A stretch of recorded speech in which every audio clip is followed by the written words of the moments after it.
I woke up to the sound of scratching, not the kind you hear from rats in the walls or tree branches scraping against a window. This was deliberate, long, slow drags of something sharp against wood. My breath hitched as I lay frozen in bed, my ears straining. Scratch, scratch, scratch. It was coming from the door of my motel room. The air inside felt heavy, suffocating, as if something unseen was pressing down on my chest. My phone lay inches away, but the thought of reaching for it sent a wave of terror through me. What if it heard me? Then a whisper, low, rasping, barely audible through the door. You left the door unlocked. My stomach dropped. I had locked the door. I remembered checking it twice before I got into bed. My eyes flicked toward the deadbolt. It was still latched. So how was it inside my room? A slow creak came from the closet. And then, silence. I was on the road for work, traveling through a quiet stretch of the country where the highways ran long and empty, and the towns were little more than dots on a map. It was late, past midnight, when I finally pulled off at a place called Hollow Bend. The name didn't sit right with me, but exhaustion left me with little choice. The town barely looked alive.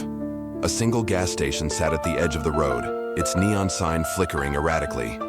A diner, long closed for the night, stood beside it. And just past that, the Hollow Bend Motel, an old two-story building with peeling paint and a dimly lit vacancy sign that buzzed like an insect.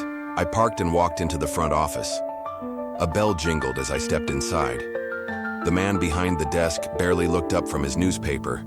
His skin was pale, almost gray, and deep wrinkles etched his face, making it hard to tell if he was middle-aged or ancient. Room for one? His voice was flat, hollow. Yeah, just for the night.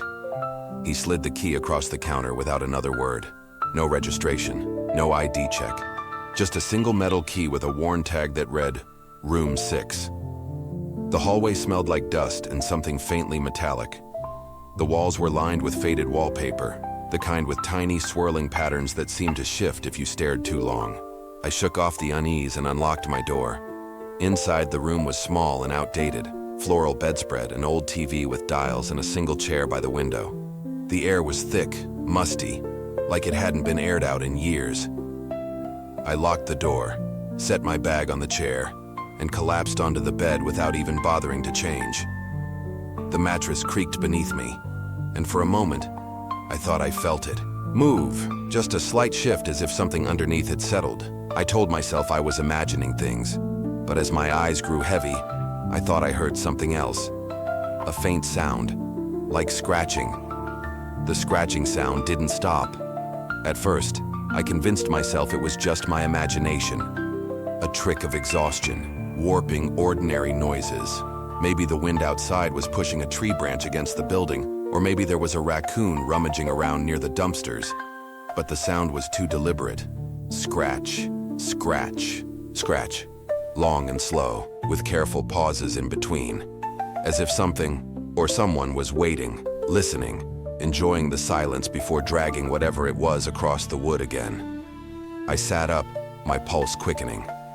The room was completely dark, save for the faint glow of the street lamp outside filtering through the curtains. I strained my ears, holding my breath. And then I heard it. A whisper. I couldn't make out words, just the hushed, rasping murmur of something right outside my door. The way it slid through the silence made my skin crawl. It was too quiet to be normal conversation, too close to be my imagination. Slowly, I reached for my phone. My fingers trembled as I unlocked the screen, but the second the glow illuminated the room, the whispering stopped.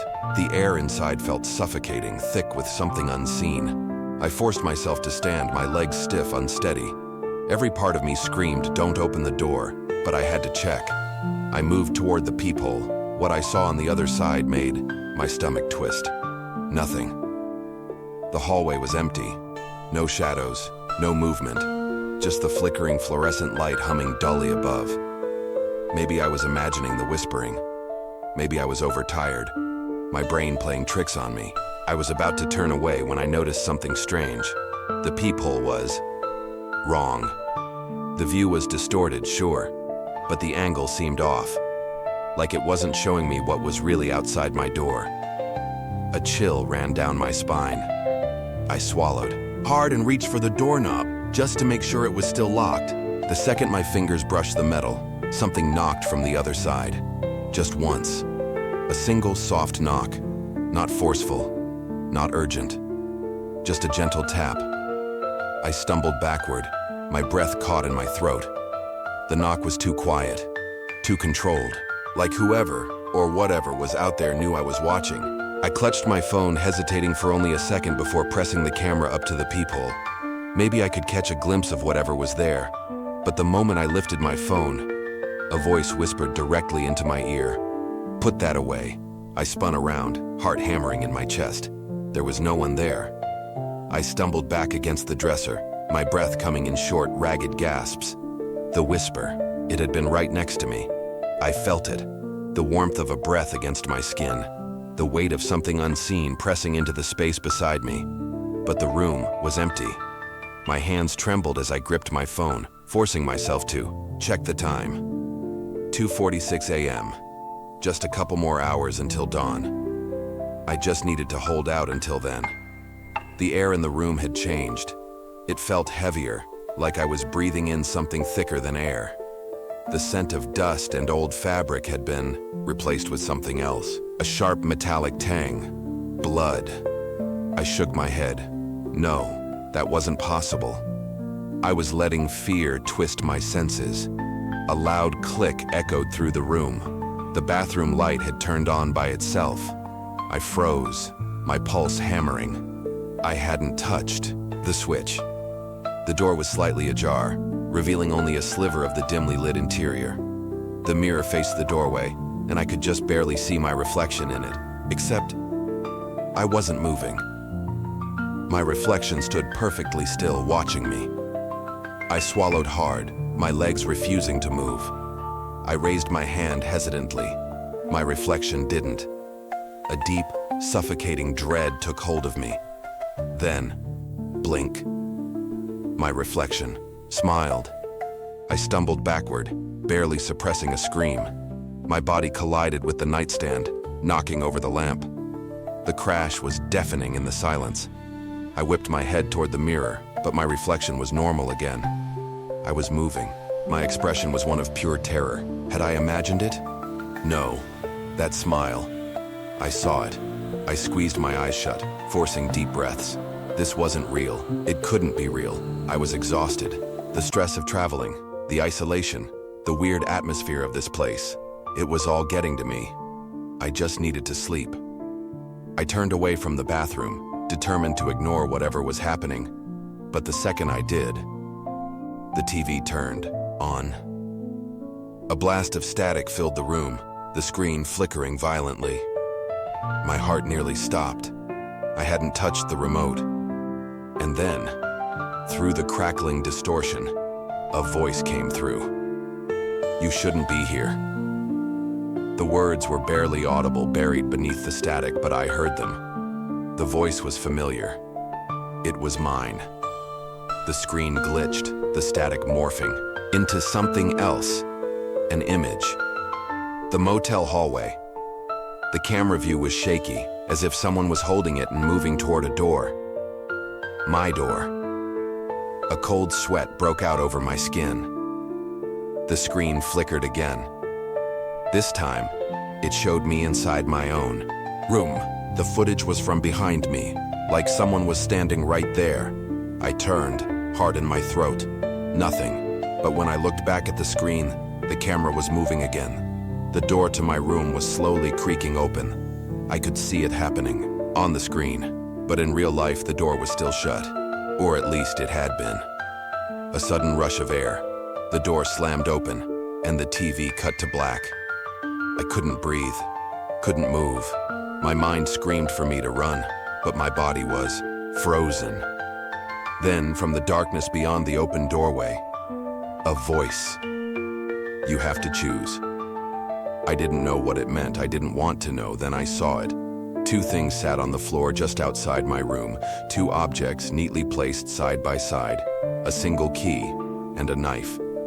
Somehow I knew one would let me leave, the other would make sure I never did. The air felt wrong, heavy, thick, like the room itself was watching me. I stared at the two objects on the floor, the key and the knife. A choice, but a choice for what? The voice that had spoken was gone. Silence pressed in, suffocating. I needed to get out. My body screamed for movement, but I hesitated. The key seemed like the obvious choice, an escape. But what if it wasn't? What if it led somewhere worse? The knife was meant for something. I swallowed hard and reached for the key. My fingers barely brushed the cold metal when, bang, the bathroom door slammed shut behind me. I spun around, heart hammering, but there was nothing there. No, not nothing. The air near the door warped, the shadows curled inward, shifting, thickening, as if something stood just beyond my sight. And then I felt it, a presence, massive, ancient, wrong. It wasn't just in the room. It was in the walls, the floor, the very air itself, as if the motel was breathing with it. I staggered back, gripping the key like a lifeline. I needed to move. Now. I bolted toward the door, jamming the key into the lock with shaking hands. It didn't fit. No, that wasn't right. It was the right key. I was sure of it. I twisted it harder. The metal screamed against the lock, resisting. Then a whisper, right behind.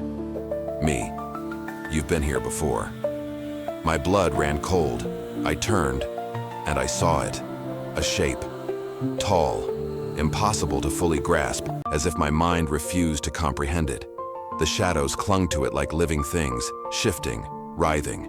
No face, no eyes, but I felt it looking at me, through me. The room seemed to stretch, the walls bending outward, distorting. And then I was falling. Not physically, mentally. Memories, visions, flashes of something I shouldn't remember. This moment. This exact moment. I had lived this before. Me, standing here, the key in my hand, the thing behind me. But each time, something was different. I saw myself, over and over again, choosing differently. Sometimes I grabbed the knife. Sometimes I ran. But no matter what I did, I always ended up here again. The realization hit like ice water in my veins. I was trapped. This wasn't a single night in a motel. This was a loop. A nightmare with no end. The thing took a step closer. The air rippled around it, distorting like heat rising off pavement. And then, the lights flickered. A new memory surged through my mind, forcing its way in. I saw myself standing outside this motel drenched in rain, knowing I had been here before. I had checked in willingly. I had walked into this because I had no choice. This place, it pulled people in. And once it had you, it never let go. I had been a part of this cycle for longer than I could comprehend. The thing in the shadows knew me. It had always known me. And it was waiting for me to choose key or knife. I gripped the key so hard it dug into my palm, my breath coming in ragged gasps. The thing behind me wasn't moving, but its presence was unbearable, like a pressure crushing my skull from all sides. My mind screamed at me to turn around, to face it, to understand, but I knew that was exactly what it wanted. The knife lay on the floor, glinting under the flickering light. I could still take it, but what would I do? Fight against that? No. The key was my way out. It had to be. I turned back to the door and shoved the key into the lock. This time, it slid in. My heart leapt, but when I twisted it, the door didn't open. It melted. The entire wooden frame liquefied into a black viscous sludge, spreading outward like tar. My stomach twisted in horror as the doorknob sloughed off, dripping to the floor in thick, writhing strands. Behind me, the whisper came again.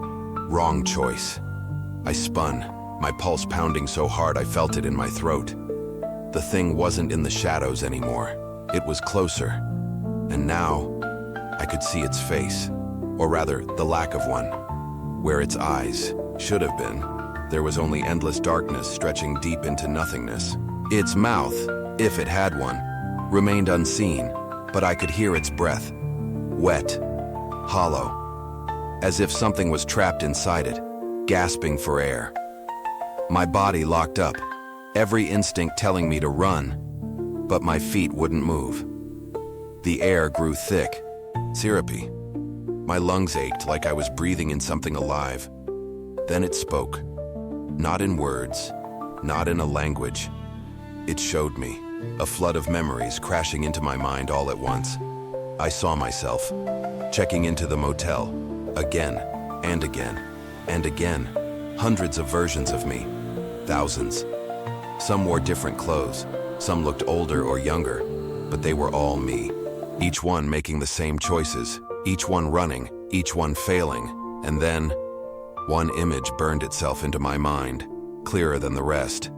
A version of me, standing in this exact spot, holding the knife instead of the key. And this time, that version of me wasn't afraid. My breath caught in my throat. Was that the answer? Had I been choosing wrong this entire time? I dropped the key. The sound of it hitting the floor echoed unnaturally, stretching out into the empty air. The thing in the shadows moved, not walking, sliding, shifting closer without actually stepping. I lunged for the knife. The moment my fingers closed around the handle, the entire room shattered. The walls collapsed inward, the ceiling peeled away like burning paper, and suddenly, I was somewhere else. Not the motel, not anywhere I recognized. It was nothingness. A vast black void stretching endlessly in all directions. And standing across from me was me. Not a reflection, not a shadow. Another version of me. He held a knife too. His clothes were torn, his eyes wild, his face pale with the same terror I felt. For a moment, neither of us moved. Then he spoke. "You have to kill me." My entire body went numb. I shook my head. "No, this isn't. It's the only way." His voice was ragged, desperate. "That thing, it feeds on us, keeps us trapped. Every time we choose wrong, we start over. But if one of us dies, only one of us, the cycle breaks." My stomach twisted. "How do you know?" "Because I've tried everything else." His grip tightened on the knife. "And so have you." I looked down at my hands. They were shaking. The thing in the darkness was gone, but I could feel it watching, waiting. The loop wouldn't end unless one of us made the choice. My other self took a step forward, raising his knife. "If you won't do it," he whispered. "I will." The void closed in. There was no escape. I had to choose. I gripped the knife, my breath shallow. The other me stood just feet away, mirroring my stance. His eyes, my eyes, were filled with the same fear, the same desperation. "If you won't do it," he whispered again, his voice cracking. "I will." The void around us pulsed, shifting like something alive. The air was thick, pressing down on me, forcing me to decide. Kill him. Break the loop. But what if he was wrong? What if this was just another trick? I hesitated, and in that instant, he lunged. The blade flashed. I barely dodged, stumbling backward. My heart pounded as he came at me again, wild and desperate. I raised my knife and drove it forward. A sharp gasp. His eyes widened. For a second, neither of us moved. Then, he collapsed. I staggered back, my hands shaking. The void trembled, the ground beneath me splitting apart. It was working. The loop was breaking. A cold whisper slithered through the air. Wrong choice. Darkness exploded around me. I felt myself falling, my body weightless, the void swallowing me whole. Then, I was standing in the motel lobby.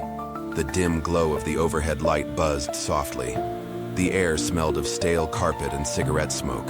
The receptionist looked up, her face expressionless. "Checking in?" she asked. My stomach dropped. I turned my head slowly. The mirror near the front desk reflected my pale, trembling face. And behind me, a shadow stood, watching, waiting.